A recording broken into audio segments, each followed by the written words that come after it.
Bonjour, bienvenue pour ce webinaire Comment développer son réseau, donc l'épisode 1 orienté sur les réseaux sociaux.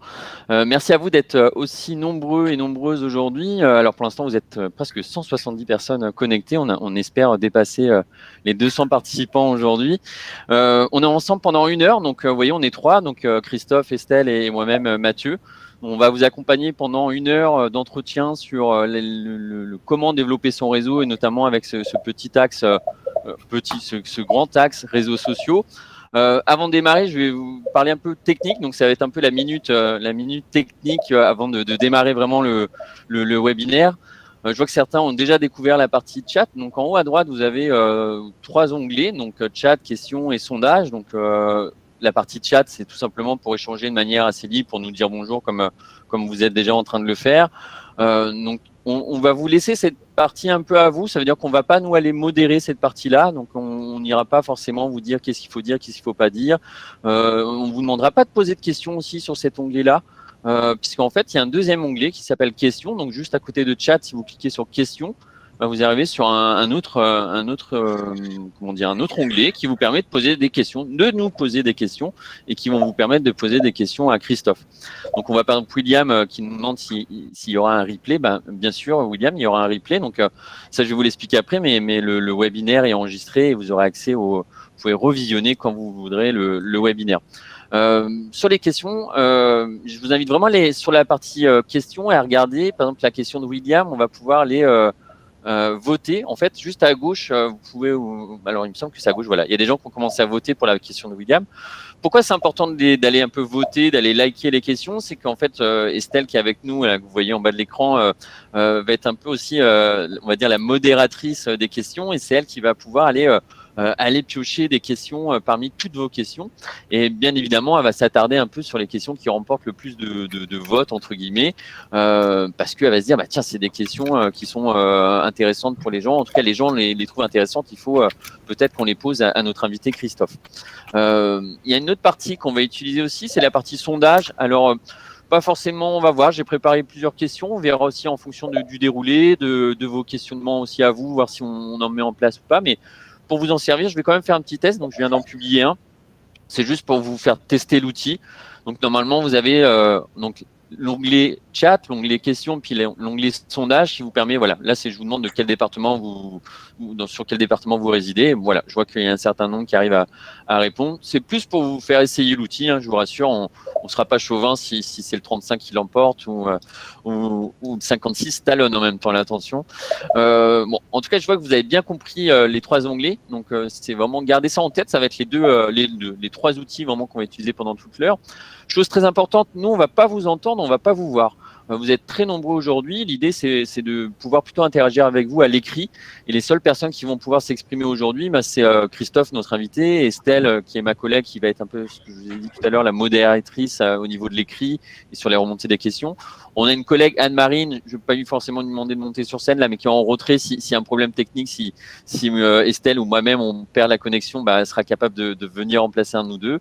Et puis, il y aura Christophe, notre invité, que je laisserai présenter après. Mais il n'y a que nous qui allons pouvoir interagir à l'oral et que vous allez pouvoir voir à l'écran.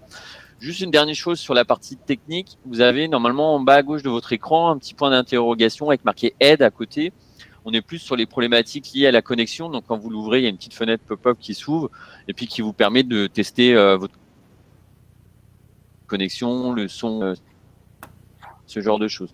Donc, ce petit tuto pour résoudre des problèmes techniques, par exemple. Si malheureusement, c'est pas suffisant et que vous dites, c'est pas confortable, j'arrive pas à suivre, ma connexion est pas bonne, le son n'est pas bon, on s'en excuse, on ne pourra pas trouver de solution là pour vous à l'instant T. Par contre, comme vous êtes inscrit au webinaire, donc je reviens sur la question de William, vous aurez accès à l'intégralité du replay. Donc à la fin, quand nous on mettra fin au webinaire tout à l'heure vers 15 h, vous recevrez tous et toutes un mail automatique avec le lien pour pouvoir revisionner ce soir, demain, la semaine prochaine ou dans un mois le webinaire d'aujourd'hui. Donc c'est fini pour la pause technique. Ce que je vous propose, c'est de vous présenter là le déroulé aujourd'hui. Donc, c'est un webinaire qui est organisé dans le cadre d'un dispositif qui s'appelle Active Créa Émergence, qui est un dispositif qui est déployé sur l'ensemble de la région Bretagne et qui est opéré par deux structures, donc BGE et Catalyst. Je ne vais pas rentrer dans les détails. Je pense que vous connaissez tous le dispositif. Vous êtes aujourd'hui ici avec nous parce que vous l'avez intégré. C'est possible qu'à la marge, on ait des participants hors dispositif. Donc, on leur souhaite aussi la bienvenue. Ils sont bien évidemment bienvenue sur ce webinaire-là. Et du coup, l'objectif du webinaire, c'est de vous présenter un peu comment on peut développer son réseau. Et celui d'aujourd'hui, on a eu l'envie, la volonté de le présenter sous l'angle un peu réseaux sociaux, et notamment à travers l'exemple d'un réseau social. Donc Christophe, il me confirmera, mais quand même, on peut dire, est un spécialiste de ce réseau-là. Et l'idée, c'est aussi d'interagir avec vous et de pouvoir, ce que je disais tout à l'heure, piocher des questions avec vous dans le public pour pouvoir les poser à Christophe. Avant de démarrer, juste un mini tour de table, peut-être, Estelle, nous dire en un ou deux mots qui tu es. Oui, ok. Donc, Estelle Michino, conseillère à la BGE des Côtes d'Armor, plus précisément, et sur le territoire de l'Anion. Donc, bonjour à tous. Donc, moi-même, Mathieu Omar, donc, je suis chargé de mission à la BGE en Ille-et-Vilaine, et puis je vais être un peu l'animateur de cette session là pendant 1 heure avec vous. Donc, merci encore à vous d'être présent. Puis, ce que je vous propose, c'est de démarrer enfin cet échange, cette interview, cet entretien avec notre invité Christophe. Christophe, du coup, on va continuer le tour de table et puis je vais te poser une question assez simple. C'est qui es-tu et un peu quel est ton parcours, si tu veux bien. Bonjour. Puis merci à toi d'être avec nous aujourd'hui. Ouais, je vous en prie. Bonjour à toutes et à tous. Bonjour à toi Mathieu et merci pour l'invitation. Bonjour Estelle. Donc moi je suis Christophe Coupeau, je suis un ancien consultant, donc ça fait plus de 20 ans que j'accompagne des actifs dans leur transition professionnelle. Et je forme donc les actifs à tirer profit des réseaux sociaux. Et je suis l'auteur d'un livre qui va paraître au mois d'avril qui s'appelle LinkedIn Objectif Emploi.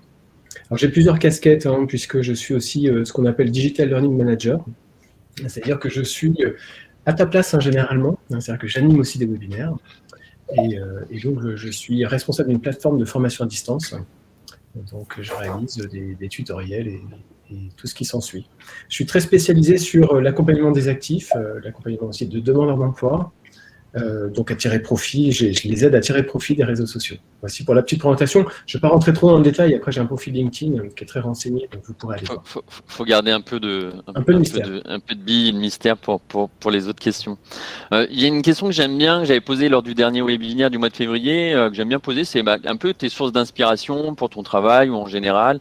Je trouve que c'est important de savoir aussi un peu qu'est-ce qui t'inspire aujourd'hui, notamment par rapport à ton parcours professionnel ou autre. Oui, alors c'est vrai que sur cette question, je pourrais y répondre pendant des heures parce que je suis quelqu'un, je pense comme tout le monde. On pourrait faire presque un webinaire sur les sources d'inspiration. Oui, on pourrait faire un webinaire sur le sujet.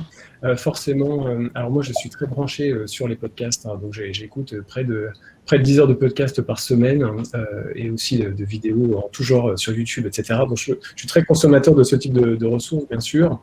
Forcément, je m'alimente et je m'inspire beaucoup sur les réseaux sociaux. Et puis aussi lecture sur tout ce qui est secteur de développement personnel, entrepreneuriat, psychologie, parce que je suis psychologue de formation, donc je m'intéresse à toutes ces questions. Pédagogie, donc voilà, lecture, réseaux sociaux, podcast. Et puis ensuite, je dirais aussi, ce sont les échanges avec les clients. Voilà, c'est ça qui m'inspire le plus. Donc aujourd'hui, ce qui est intéressant, c'est de pouvoir échanger avec beaucoup de personnes grâce au digital et grâce à nos réseaux sociaux. Donc le fait de pouvoir échanger avec les clients, c'est ce qui m'inspire le plus, c'est ce qui fait grandir notre pratique. Ça, c'est indéniable. Échanger avec les clients et puis échanger bien sûr avec les collaborateurs de Catalyst au quotidien. Alors, c'est pas une question, c'est est-ce que éventuellement Christophe, je sais pas si moi j'entends très bien. Je sais que Laurent qui est dans le public nous demande de parler un poil plus fort. Okay, je sais pas si c'est juste chez Laurent ou si c'est chez d'autres personnes, mais voilà, si tu peux essayer de parler un poil plus fort, ça serait. Il n'y a pas de problème, je vais augmenter la sensibilité de mon micro aussi. On va essayer, Laurent. Du coup, j'ai une question. On va rentrer petit à petit dans le vif du sujet. Donc, je regarde juste, mais si vous avez des questions, Donc, bon, je vous laisserai. Donc, le nom de Christophe, c'est Christophe Coupeau. Normalement, vous devez le voir juste en dessous sur son retour caméra. Donc, Philippe, vous devriez normalement voir l'orthographe sans problème. Je pense que c'est pour avoir des connexions sur LinkedIn, Christophe.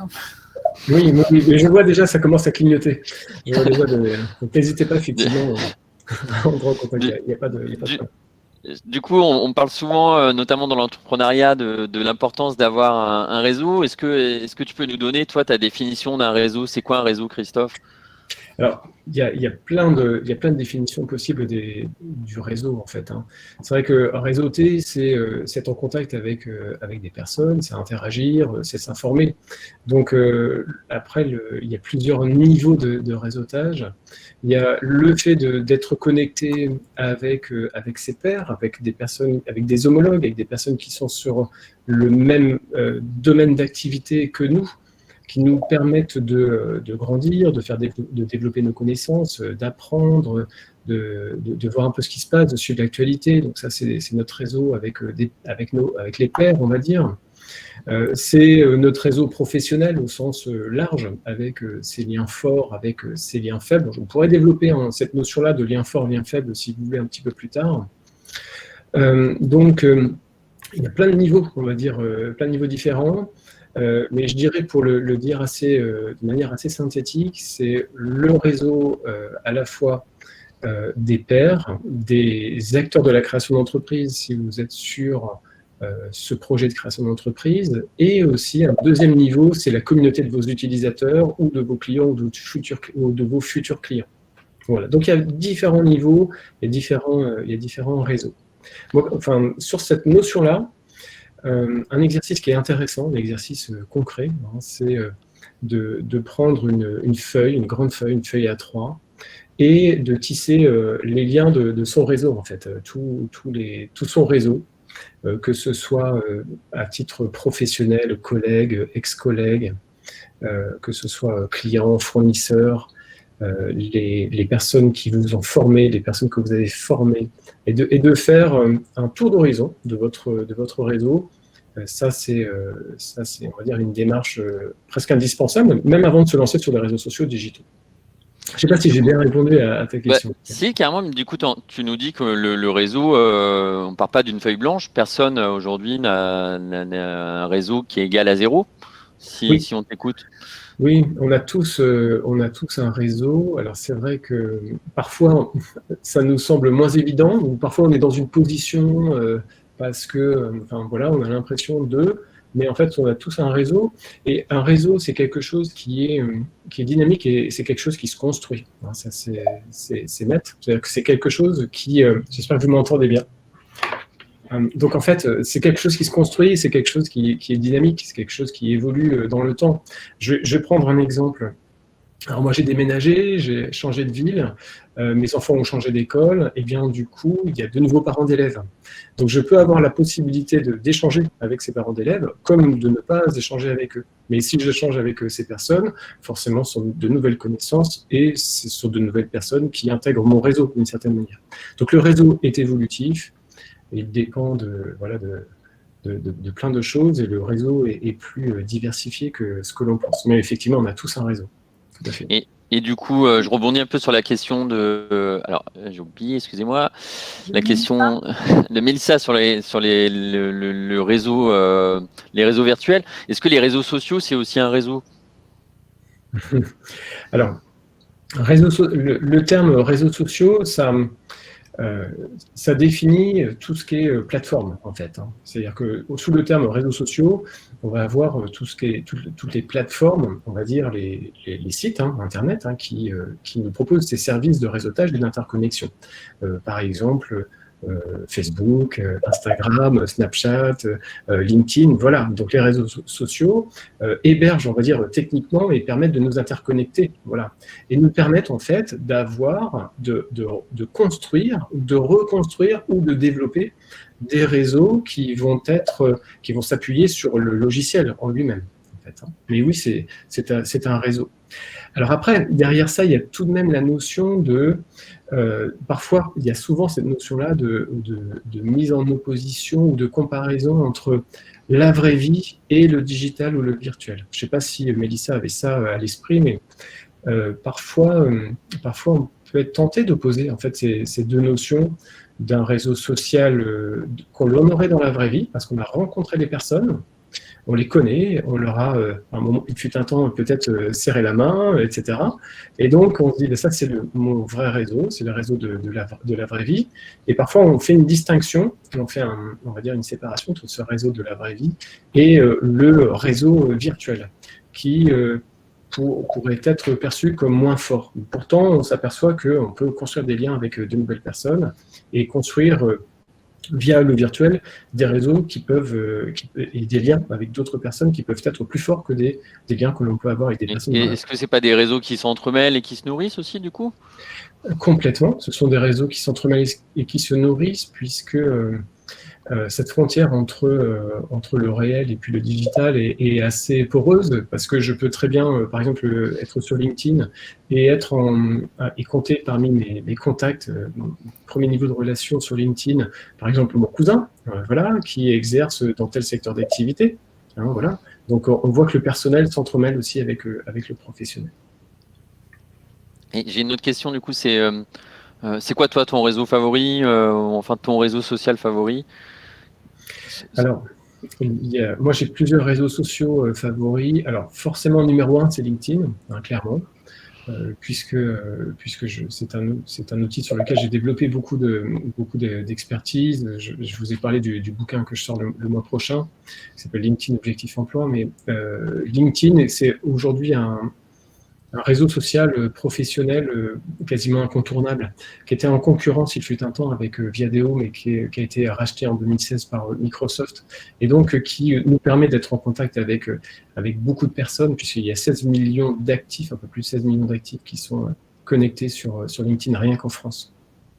Donc pour moi, mes réseaux sociaux préférés, c'est ça. Au niveau pro, c'est indéniablement, c'est LinkedIn. Twitter aussi, puisque c'est un outil pour s'informer, aussi pour interagir, extrêmement puissant. Après, à titre perso, je suis comme tout le monde, quoi. J'utilise Facebook, mais c'est pour interagir surtout avec ma famille, mes amis, et puis après Insta, Pinterest et autres. C'est vrai qu'on a pas mal de questions. Je vois Patricia, aussi Sylvana, sur des réseaux peut-être plus axés, peut-être sectoriels. Est-ce qu'il y a des réseaux, tu as cité LinkedIn ou Instagram, est-ce que tous les réseaux se valent en fonction de l'activité? Est-ce que, même si aujourd'hui, on l'a un peu dit en introduction, on va à un moment donné faire un focus plutôt sur LinkedIn, parce que c'est la spécialité de Christophe. Mais toi, ton ressenti là-dessus, est-ce qu'il y a des réseaux plus propice à d'autres en fonction de la nature de son projet ou de son activité? Oui. Alors, on va dire qu'il y a des réseaux qui vont être plus propices pour échanger avec des homologues, avec des pros. Par exemple, si vous êtes dans le B2B, c'est-à-dire si vous avez un projet, une offre de service qui se destine à une clientèle professionnelle, c'est clair que vous allez pouvoir développer ça sur LinkedIn d'une manière assez conséquente. Après, moi, je dirais que le meilleur réseau, le réseau le plus approprié, c'est le réseau qui vous permet d'échanger avec vos pairs, de vous informer, de vous faire connaître votre offre, et le réseau qui vous permet d'échanger avec votre communauté, éventuellement d'utilisateurs, avec vos potentiels clients ou prospects, qui peut être un réseau différent, effectivement. C'est-à-dire qu'on peut très bien avoir une stratégie sur 2 réseaux. Par exemple, j'utilise un groupe Facebook pour échanger avec des utilisateurs ou des prospects, et d'un autre côté, j'ai aussi mon LinkedIn sur lesquels je donne de la visibilité à mon projet.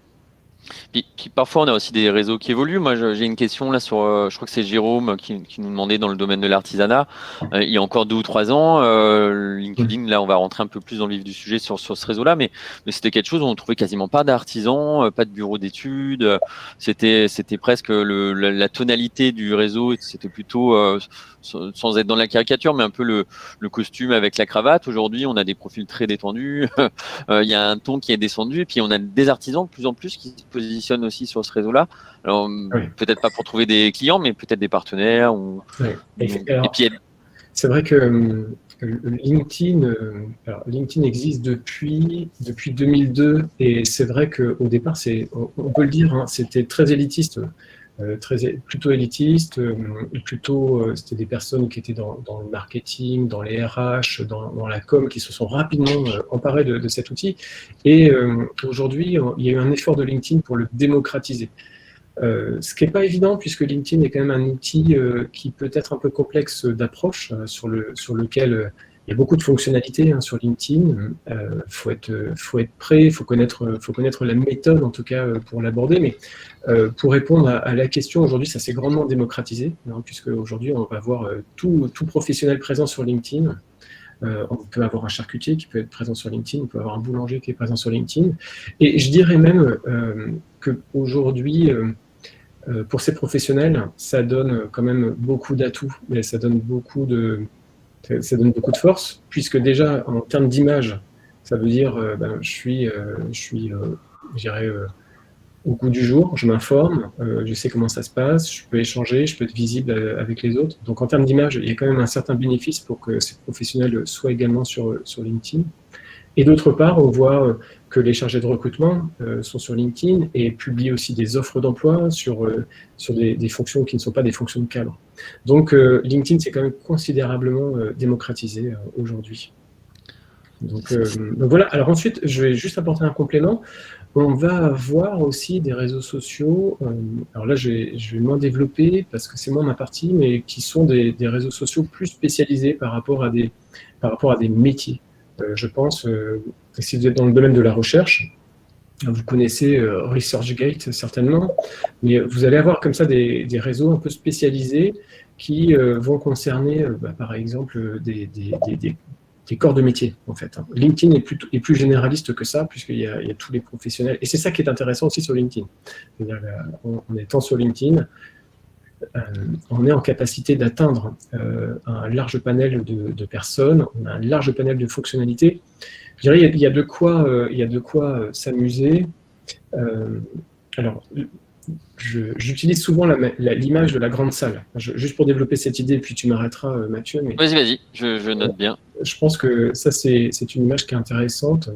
Il faut se représenter LinkedIn comme une grande salle, un peu comme ce qui n'existe plus aujourd'hui, c'est-à-dire un forum emploi, un forum de la création d'entreprise, un forum du recrutement, le space arène, etc. Dans LinkedIn, vous avez des personnes qui recherchent un job, des porteurs de projets, vous avez des curieux, vous avez des actifs qui sont là parce qu'ils pensent à leur évolution professionnelle.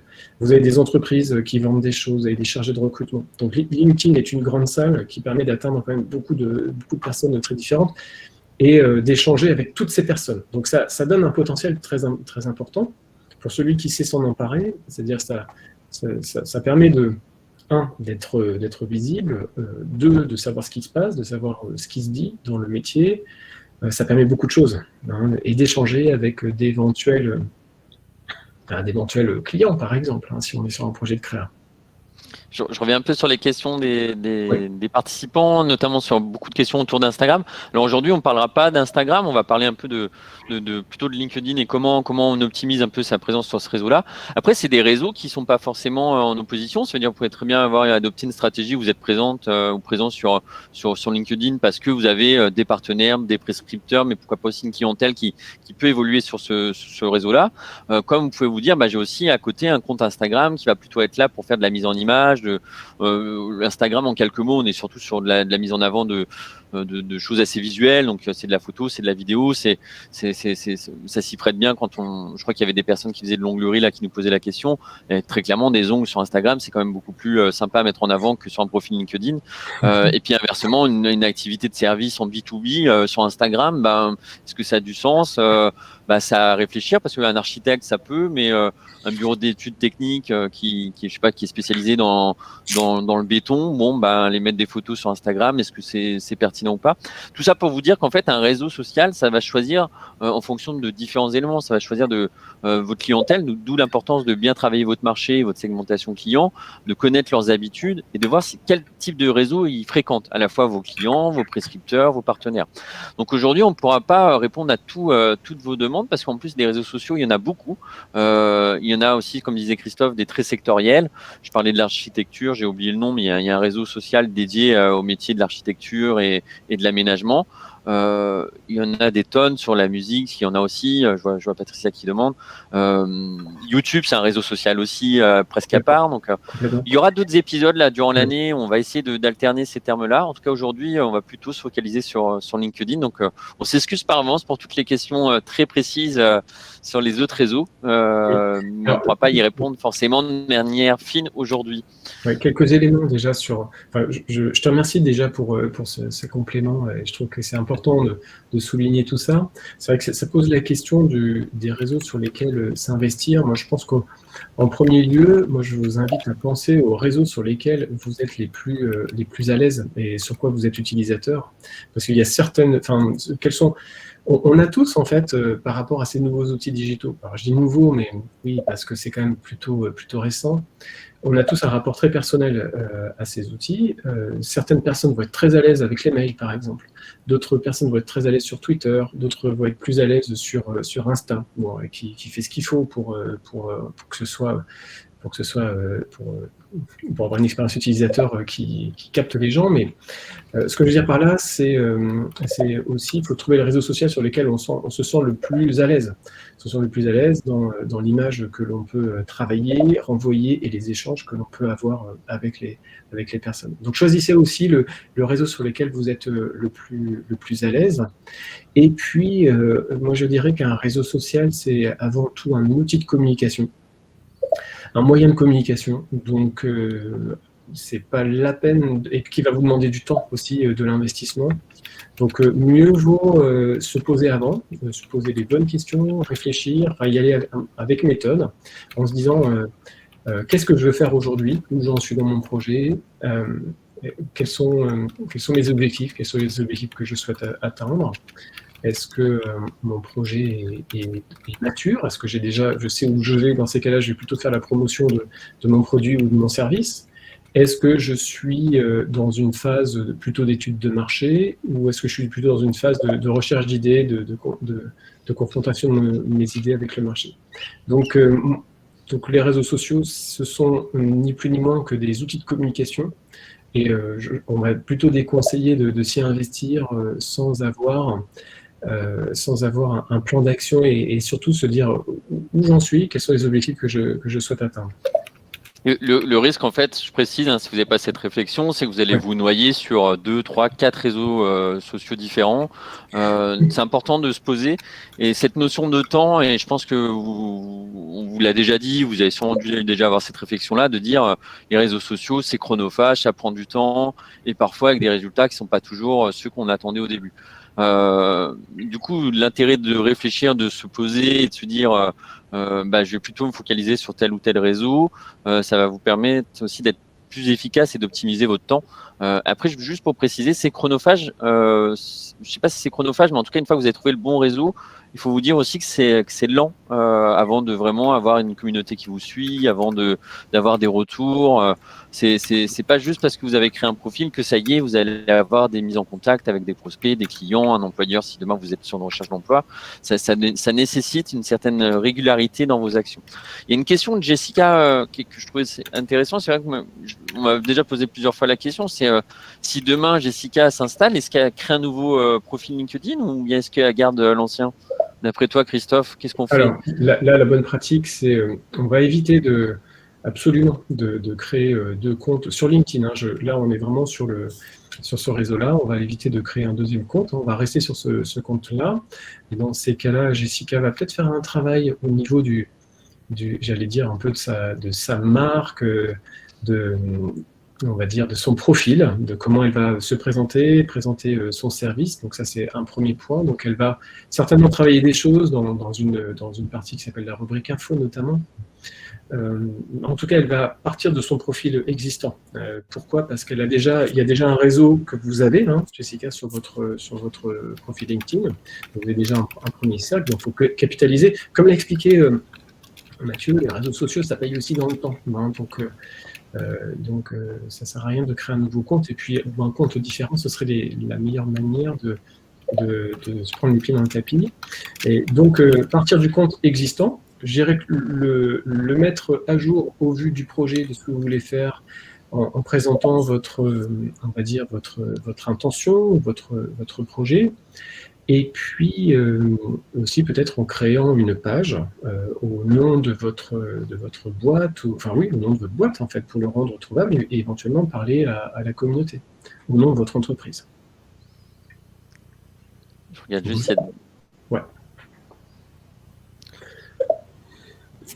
Je regarde un peu les questions qui défilent. Oui. Je te laisse me dire, hein, dans ces cas-là. Ouais. je regarde un petit peu. Je prends juste une petite pause. Alors, il y a une question qui revenait un petit peu, c'était comment développer son réseau virtuel, en fait. Est-ce que tu as des trucs et astuces, en fait, peut-être, Christophe? Alors, comment développer son réseau alors, déjà, je vais vous donner plein d'astuces, mais moi, ce que je conseille, c'est de ne pas avoir une vision trop étroite et restrictive du réseau sur LinkedIn. C'est-à-dire que, effectivement, si on se dit je vais sur LinkedIn, mais attention, je fais attention avec qui j'ai dans mon réseau, on ne va pas aller très loin. Donc, il faut avoir une vision quand même plutôt élargie des réseaux, de son réseau. Ensuite, les techniques, tout simplement, ça consiste à retrouver sur LinkedIn les personnes que vous avez rencontrées dans la vraie vie. Donc j'ai parlé de ça tout à l'heure, mais aussi les personnes avec lesquelles vous êtes en contact de manière peut-être virtuelle. Alors, imaginons, vous avez suivi un webinaire, par exemple, en ce joli mois de mars, et puis voilà, il y a des intervenants, vous souhaitez rentrer en contact avec ces personnes. Donc moi, je dirais que toutes les occasions sont bonnes pour établir le contact avec les personnes de votre choix. Sachant que vous allez faire des demandes de contact avec ces personnes qui ont la possibilité de refuser la demande de contact ou de l'accepter, ça c'est un premier point. Et puis, vous pouvez aussi à un moment donné décider si cette relation virtuelle, entre guillemets, ne vous convient pas sur LinkedIn, eh bien, de vous déconnecter de la personne. Donc ça c'est un point clé. Donc voilà, toutes les personnes que vous avez rencontrées dans la vraie vie, toutes les occasions, je dirais, sont bonnes. Je pourrais prendre plein d'exemples différents, mais je ne sais pas, moi, si vous utilisez Twitter, moi, ça m'arrive de passer d'un réseau à un autre et de retrouver les personnes, par exemple, sur LinkedIn pour les rentrer en contact et puis ensuite chatter avec elles directement. Ça, toutes les occasions sont bonnes, je dirais, à un moment donné. Il y a une question de Denis, alors qui est un peu longue, je vais essayer de la lire en étant le plus clair possible. Est-ce que la démocratisation de LinkedIn ne s'est pas faite au détriment de sa fonction première, qui était plutôt de la mise en relation? Il y a des questions aussi pas mal là-dessus sur LinkedIn. On a eu des gens là aujourd'hui qui nous disaient LinkedIn, c'est un réseau pour trouver du boulot ou c'est plutôt quelque chose plutôt tourné RH. Il me semble que LinkedIn est de plus en plus encombré et tend à ressembler plus à un réseau lambda.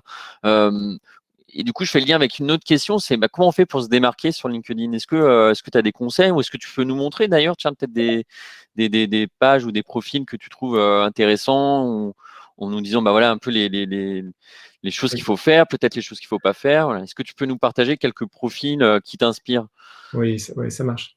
Donc, je vais lancer un petit partage d'écran. Je pense que vous devriez voir ce qui s'affiche sur mon écran, en fait. Hein. Alors, je ne sais pas si c'est OK pour vous. Vous voyez ce qui s'affiche sur mon écran, du coup? C'est très bien, je vois bien. Okay, ça marche.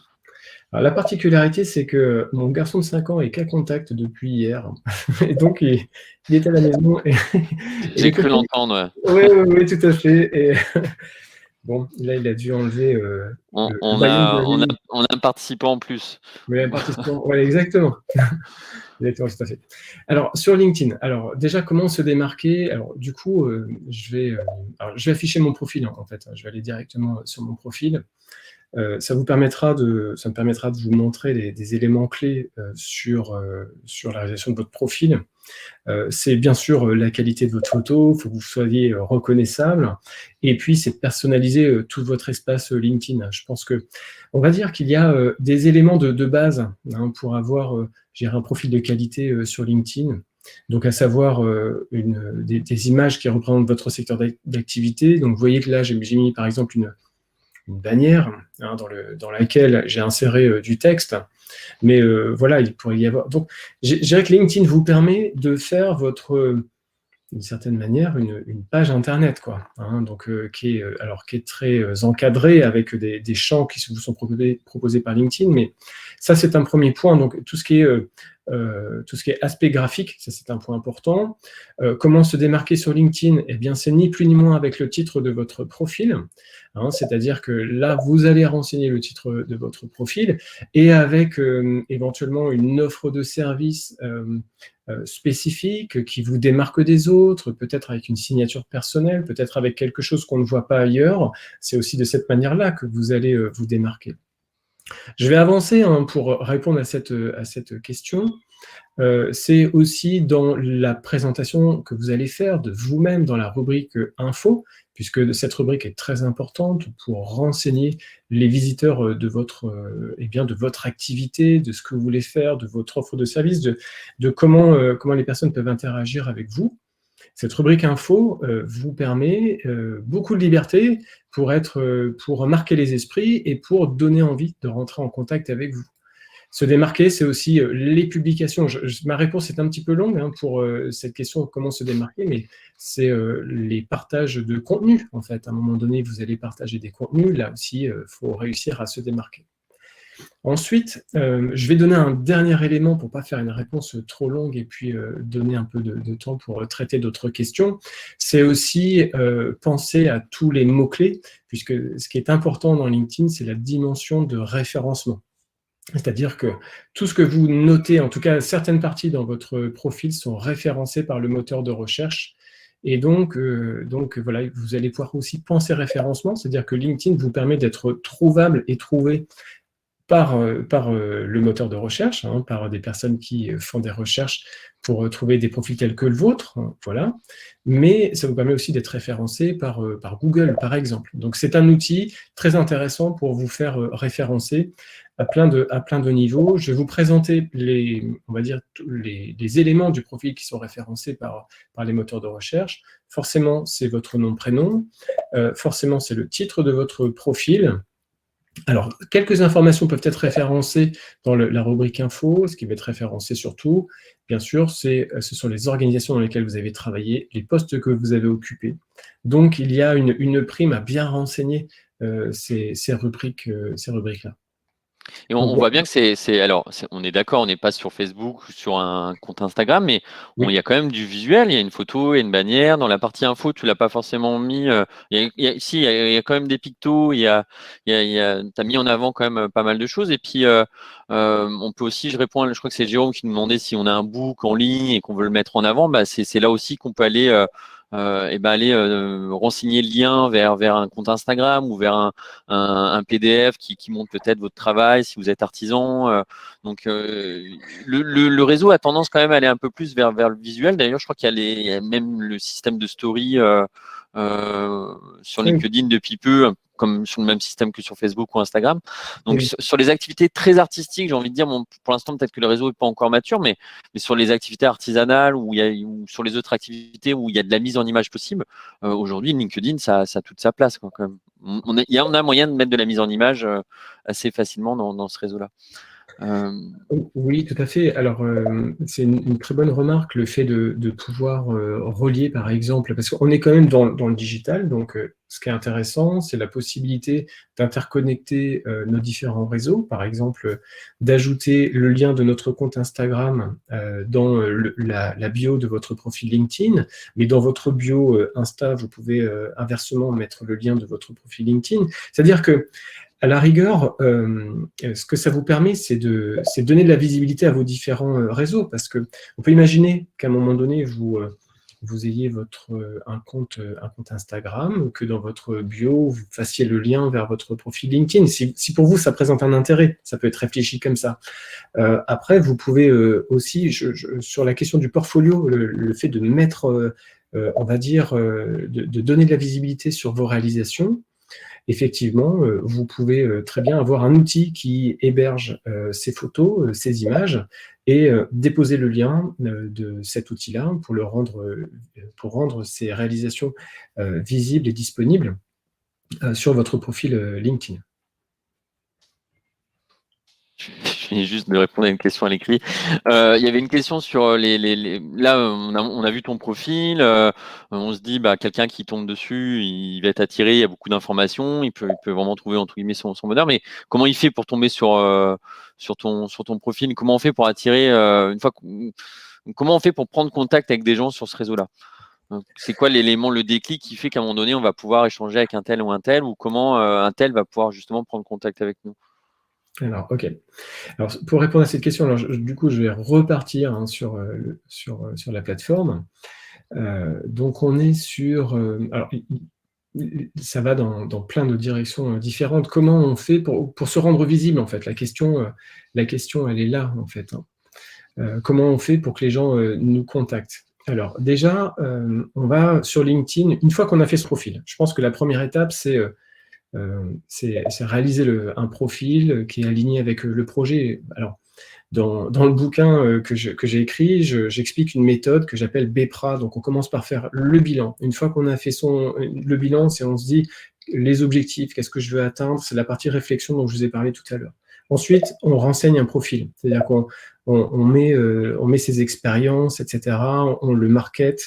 Ça, c'est un point clé sur LinkedIn. Ensuite, le deuxième point, c'est le réseau. C'est-à-dire qu'on va connecter son profil avec d'autres personnes. Donc, on va utiliser le moteur de recherche. Et là, par exemple, je vais faire la recherche et je vais afficher un profil. Et donc, je vais me connecter avec mon profil. Et ça, voici comment en fait, on va développer comme ça son réseau. Pour développer sa visibilité aussi, on va faire ce qu'on appelle des publications. On va faire aussi des partages. C'est-à-dire que si on est sur LinkedIn, c'est aussi pour échanger avec les autres, pour partager avec les autres. Donc ça, c'est une bonne manière de développer son réseau, de se rendre visible et aussi d'échanger avec la communauté en fait, des utilisateurs de LinkedIn en partageant, en prenant la parole en fait, sur le réseau.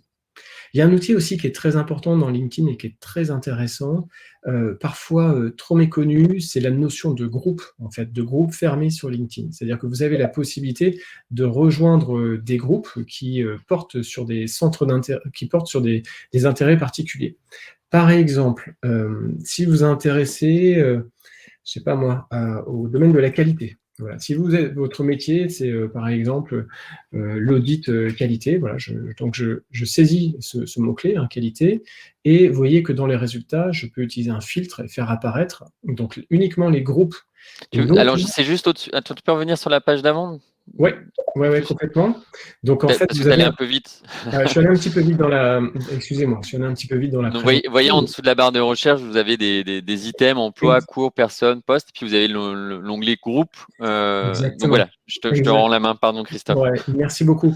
Oui, effectivement, donc vous avez vraiment le moteur de recherche sur LinkedIn est très intéressant, il est très puissant puisque le moteur de recherche, lui, il va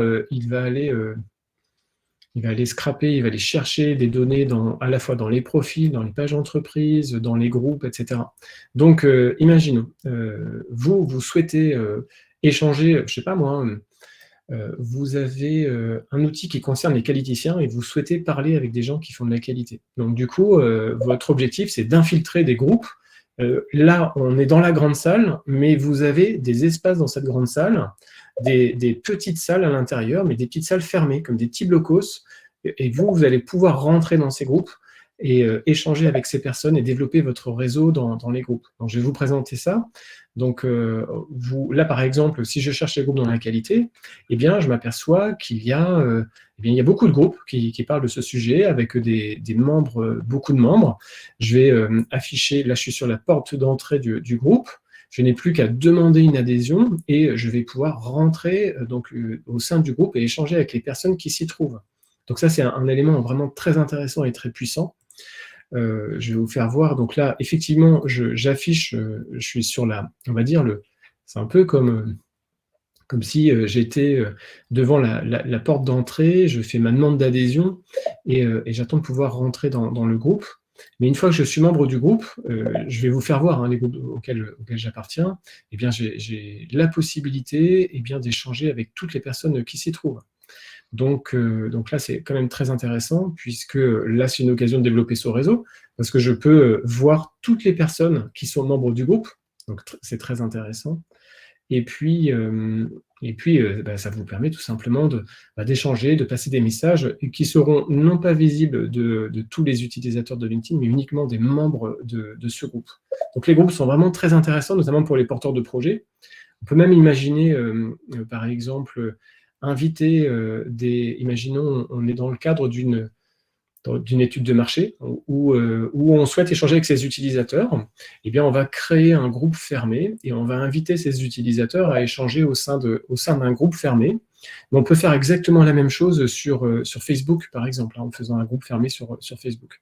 Donc, un des multiples usages, en fait, pour se connecter avec les personnes. Au-delà des groupes, du coup, peut-être. Alors, moi, je connaissais pas très bien cette notion-là. Je trouve ça plutôt intéressant et en tout cas, ça a creusé. Mais la différence entre. On voit souvent les pages aussi, des pages d'entreprise. Est-ce que, est-ce que tu peux nous en dire plus? Oui, oui, effectivement. Alors, la notion de groupe, il faut retenir que c'est un outil qui est vraiment extrêmement puissant, puisque vous allez trouver des personnes qui sont rassemblées autour d'un même centre d'intérêt. Et donc, pour un porteur de projet qui a une idée, qui souhaite échanger avec des futurs prospects, c'est du pain béni. Ou pour quelqu'un qui a un produit ou un service, vous savez que vous allez pouvoir atteindre très facilement peut-être de futurs clients. Donc, c'est très simple pour vous, entre guillemets, d'utiliser ces techniques du cheval de Troie, entre guillemets, et de rejoindre le groupe pour échanger avec les personnes, puisque le but de LinkedIn, c'est ni plus ni moins aussi qu'échanger et d'être en contact avec les personnes. Ensuite, donc ce que tu précises, c'est qu'on peut créer des pages. Alors, juste avant d'aller sur les pages, je profite de toujours dans les groupes. Il y a Sébastien qui avait Est-ce que c'est des groupes qu'on peut verrouiller géographiquement? Est-ce qu'on peut se dire, on veut que ça soit un groupe plutôt sur la Bretagne, sur le Finistère, sur un territoire donné, ou c'est forcément des groupes ouverts un peu à qui veut En fait, sur les groupes, on prend un peu ce qu'on trouve sur LinkedIn. C'est-à-dire que vous n'avez pas forcément des groupes dans tous les domaines et dans la géographie qui vous intéresse. Donc là, vous pouvez utiliser. Alors, il n'y a pas beaucoup de filtres donc, vous pouvez utiliser des filtres supplémentaires, mais il n'y a pas beaucoup de filtres en fait. Donc, en gros, on n'a pas trop de choix. On prend les groupes qui se présentent et puis on regarde un peu leur description. Après la marge, on peut peut-être filtrer en tapant qualité 35 où on va retrouver exactement. Ouais, tout à fait.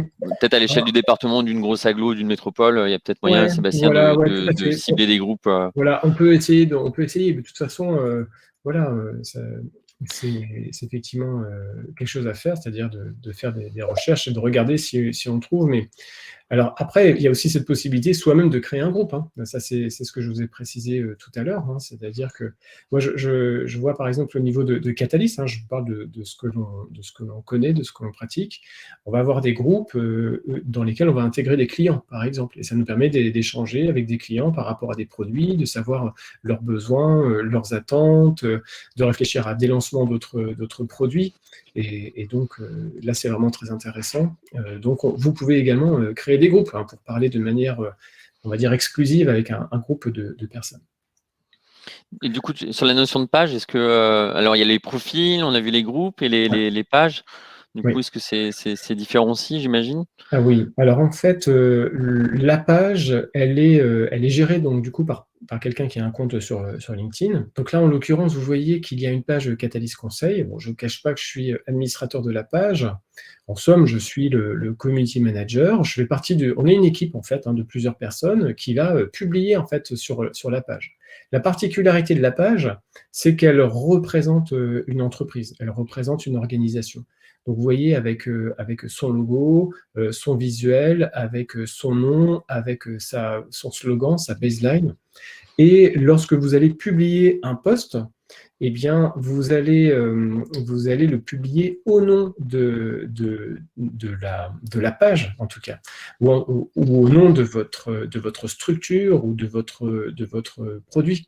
Hein, donc là, les personnes qui vont recevoir ce post, ce sont les personnes qui s'abonnent à la page. Donc on a la possibilité vous avez la possibilité de vous abonner à des pages d'entreprises qui vous intéressent, par exemple des pages de concurrents, ça c'est effectivement assez normal de le faire, et ça vous permet de recevoir toute l'actualité de la page. Mais vous aussi, c'est un projet de création d'entreprise, ou si votre projet est lancé, de créer une page, et dans ces cas-là, on est plutôt sur un outil là, de communication un peu institutionnelle, externe, qui vous permet d'informer le réseau et puis la communauté. Et peut-être aussi pour une TPE, ça permet peut-être aussi d'avoir son profil perso qui permet à la fois de se mettre en avant, à la fois dans son projet entrepreneurial ou son projet de Oui. création.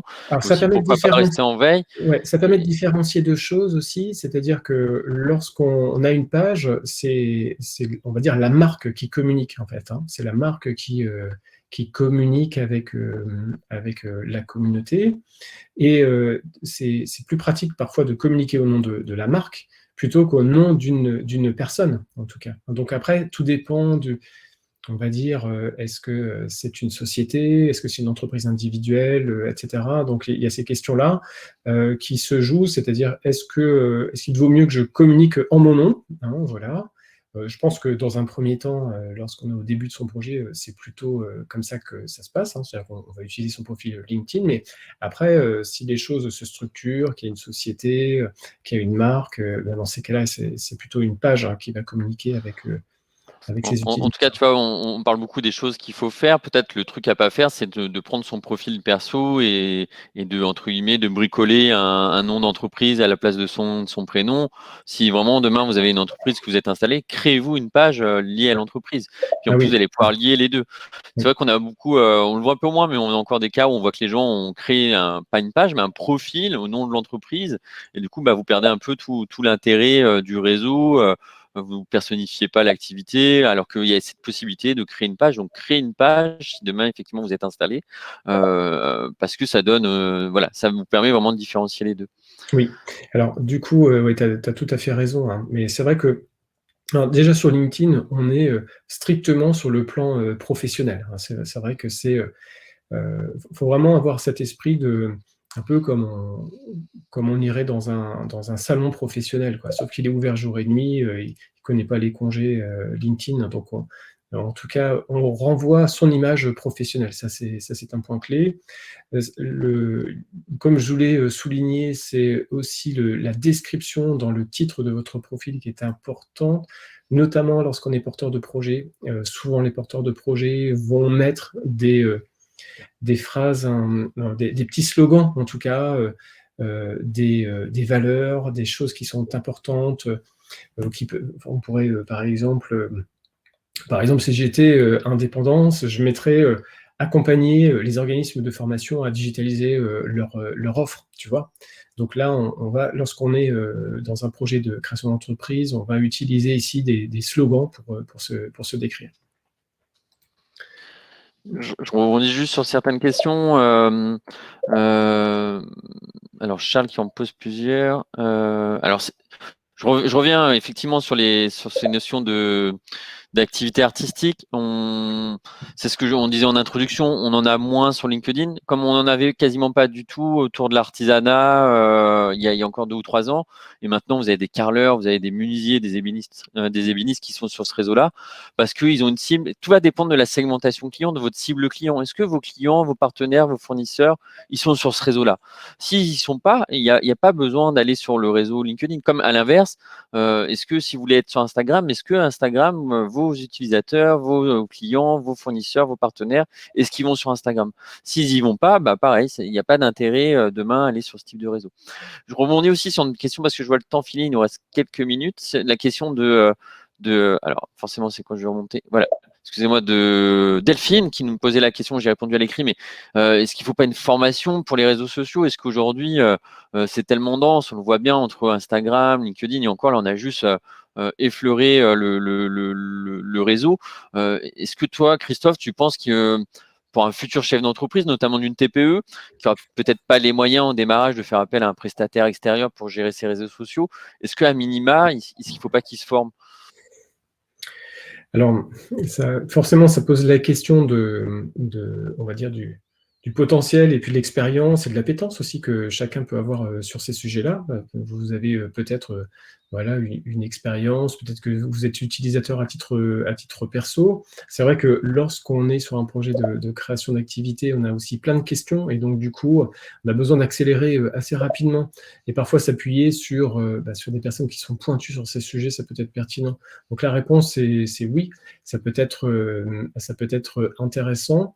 Après, après, c'est aussi des questions d'investissement de temps, c'est des questions de projet de votre projet, dans le sens où si vous misez à fond sur les réseaux, par exemple sur Instagram, voilà, si vous dites, moi, je veux vraiment me faire connaître sur Insta, je veux vraiment avoir, on va dire, un profil et puis quelque chose de travailler, effectivement, ça peut être intéressant de lire des bouquins, de regarder des vidéos ou de se faire accompagner sur le sujet. Ouais, le sujet est dense. Après, tout dépend, je vous dis, d'où vous en êtes aussi, de votre projet, de l'appétence. C'est un peu difficile de faire une réponse à l'emporte-pièce. Vous êtes nombreux, hein, vous êtes presque 160 là aujourd'hui. On n'a pas une réponse unique pour tout le monde. On a des retours d'expérience, en tout cas pour les personnes qui utilisent LinkedIn, les personnes installées. Aujourd'hui, c'est un annuaire surpuissant pour trouver des partenaires, des clients, des prospects. Mais c'est pas juste être présent entre guillemets bêtement et avoir un profil. C'est quelle stratégie. On parlait de formation tout à l'heure sur les réseaux sociaux, mais aussi une formation plus transverse sur la communication, comment on communique. Mais c'est tout l'intérêt aussi d'être dans un parcours d'accompagnement à la création, c'est d'appréhender tous ces champs-là et de comprendre un peu demain, ça va être quoi vos nouvelles casquettes une fois que vous serez installé. On parlait d'artistes, d'artisans, je crois qu'il y a eu aussi une naturopathe, une psychologue. Demain, vous allez être tout ça, mais vous serez aussi beaucoup plus puisque vous serez responsable en compta gestion, responsable de l'aspect marketing, mais aussi de l'aspect communication et notamment en lien avec les réseaux sociaux. Oui. J'ai juste une dernière question peut-être avant de terminer. Qu'est-ce que tu proposerais là aujourd'hui aux participants? Quelle action ils pourraient mettre en place à la suite de cet atelier, de ce webinaire? Une action ou deux qui serait intéressant à mettre en place pour la suite? Alors, forcément, ça invite à se dire où j'en suis déjà par rapport à mon projet. Voilà, je pense que c'est la question de la maturité du projet de création d'entreprise, en se disant est-ce que je suis à la recherche d'une idée ou est-ce que j'ai une idée avec et je souhaite faire, j'ai besoin de faire une étude de marché, ou est-ce que je suis plutôt en phase de lancement, ou est-ce que je suis en phase d'accélération de croissance. Donc vraiment, pour moi, le point de départ, c'est là. Et puis de se dire, moi, qu'est-ce que je veux en faire, en fait? Qu'est-ce que je veux en faire? Est-ce que c'est échanger avec des professionnels de mon domaine? Est-ce que je veux faire des enquêtes? C'est vrai qu'on peut avoir besoin de faire des entretiens avec des utilisateurs, avec des futurs clients pour connaître leurs besoins. Donc, c'est se dire, voilà, qu'est-ce que je peux en faire? Moi, je pense que LinkedIn, d'une certaine manière, est un outil très puissant et quasiment incontournable. Donc, la réflexion sur où j'en suis, ça c'est un point important, c'est faire son bilan. Et puis ensuite, réaliser un profil en bonne et due forme, ça c'est un premier point. Voilà. Ça c'est un premier point. Et puis ensuite, en fonction d'où on en est, notre stratégie, eh bien, on va avoir des actions un peu plus spécifiques de communication, etc. Alors, il y a quelques personnes qui demandent s'ils peuvent rentrer en contact avec toi pour avoir des conseils sur leur profil. Je leur ai dit de ne pas hésiter, en tout cas, à tenter. Je ne sais pas si tu le feras faire avec tout le monde. Par contre, vous êtes accompagné dans le cadre de votre projet de création. À un moment donné, il faudra que ça soit aujourd'hui dans le cadre d'ActiveCrea ou demain dans le cadre de d'autres dispositifs, et ben aussi que vous ayez le regard extérieur pour que quelqu'un puisse un peu challenger votre profil. Et ça marche pour tous les profils. Ça veut dire que demain, si vous êtes sur LinkedIn ou si vous êtes sur Instagram, je reviens sur ces notions importantes qui ne sont pas juste il faut être présent pour être présent, il faut être présent dans quel objectif, quelle stratégie. Et du coup, c'est toujours intéressant d'aller challenger votre présence sur le web avec quelqu'un d'extérieur, notamment avec quelqu'un qui maîtrise ces sujets-là. Ça peut peut être un conseiller à la création, comme ça peut être, comme le disait Delphine, si je me souviens bien du prénom, en vous formant sur ces notions de réseaux sociaux et de communication. On est arrivé à 15 heures, donc je regarde juste une dernière fois s'il y a une question, sinon on pourra clore. Alors Denis, allez, une dernière question, une question de niche. On a dit qu'on ne le ferait pas, mais est-ce que d'après toi, une activité autour de la permaculture, est-ce que c'est intéressant d'être sur ce réseau? Est-ce que demain, Christophe, si tu t'installes en permaculture, en maraîchage bio, est-ce que toi, spontanément, tu irais t'installer, tu créerais un compte sur LinkedIn? Et on terminera sur cette question-là. Et pour les autres, je mets un petit sondage juste pour avoir vos retours à chaud sur le webinaire. Ouais, alors Elle est pas facile, ma question. Bah, c'est pas ma question, ouais, d'ailleurs. elle est pas facile cette question, mais de toute façon, ce serait vraiment prétentieux de dire ce qu'il faut faire ou ce qu'il faut pas faire. Moi, je dirais que moi, c'est un de mes mantras, c'est qu'est-ce que je dois faire aujourd'hui qui aura le plus de portée et d'efficacité dans mon projet. Voilà, je pense que c'est ça. Donc après, par rapport à votre projet, permaculture ou autre, c'est la question de est-ce qu'aujourd'hui c'est quelque chose qui aura un impact sur mon projet? Est-ce que j'en ai besoin? C'est-à-dire que d'une certaine manière, celui qui vend tout seul, celui qu'on vient voir, qui a du carnet de commandes, sans avoir à déployer, à s'investir là-dessus, grand bien lui en face.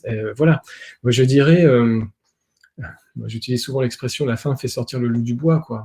Si vraiment j'ai besoin de me faire connaître, etc., ça peut être utile, mais peut-être que vous avez d'autres priorités dans ces cas-là. Enfin, donc voilà, je pense que c'est à vous de vous dire, par rapport à mon projet, qu'est-ce qui va booster mon projet, qu'est-ce qui va lui faire avancer à pas de géant. Est-ce que c'est LinkedIn? Mais dans ces cas-là, pourquoi? Ça demanderait une analyse un peu plus approfondie. Juste un petit complément, c'est vrai que comme Mathieu l'a proposé, n'hésitez surtout pas à rentrer en contact avec moi hein, sur LinkedIn. J'aurai plaisir à vous conseiller. Donc c'est vrai que quand on est en contact sur LinkedIn, eh bien, on peut utiliser la messagerie privée, on peut chatter. Donc ce sera avec grand plaisir. Bah, en tout cas, voilà, on arrive sur le timing. On s'était donné 1 heure. Donc, merci à vous. Et eu des questions, vous nous avez pas mal challengé là pendant 1 heure. On s'excuse effectivement. Je vois que plusieurs personnes se sont mis en avant sur le fait qu'on a peut-être mal communiqué sur l'intitulé du réseau, du thème du webinaire, en sachant qu'il y aura d'autres webinaires sur le développement de réseau. Là, c'était le premier épisode plutôt sur LinkedIn. Il y aura d'autres sur Instagram. On en fera d'autres aussi sur des réseaux physiques quand on aura aussi peut-être plus de possibilités sur ces réseaux-là. Mais il y a encore 3-4 dates là pour 2021 sur cette thématique-là de développement de réseau. Ce premier épisode plutôt orienté LinkedIn, il y en aura d'autres sur Instagram, sur Facebook, mais aussi des réseaux physiques, sur aussi comment développer son business quand on est installé et comment se servir des réseaux physiques pour le développer. Donc voilà, il y aura d'autres thèmes. On vous invite vraiment à les suivre, à prendre contact avec vos conseillers pour avoir ces infos-là. Et puis on vous remercie. Et encore merci vraiment de nous avoir challengé pendant 1 heure avec vos questions riches et fortement intéressantes. Merci beaucoup. Et puis allez voir ma page LinkedIn. Moi, je suis pas bon, hein, elle est pas très à jour j'ai du boulot. En tout cas, j'ai bien noté les conseils que tu nous as donnés, Christophe, pour la suite de ce webinaire. Je vous ai mis dans le chat le lien vers mon profil. Et puis, comme je vous dis, moi, je sors un bouquin dans lequel je développe, on va dire, la méthode BEPRA, donc pour être efficace sur LinkedIn. J'interviewe aussi pas mal d'experts hein, dans ce bouquin. Puis, il y a des vidéos pédagogiques pour prendre en main l'outil qui permet d'avancer sereinement sur LinkedIn. Donc, voilà, voici pour la présentation de ce projet. Eh ben, merci tout le monde et puis bonne fin de journée, bonne semaine. À bientôt, au revoir. Merci, à bientôt, au revoir.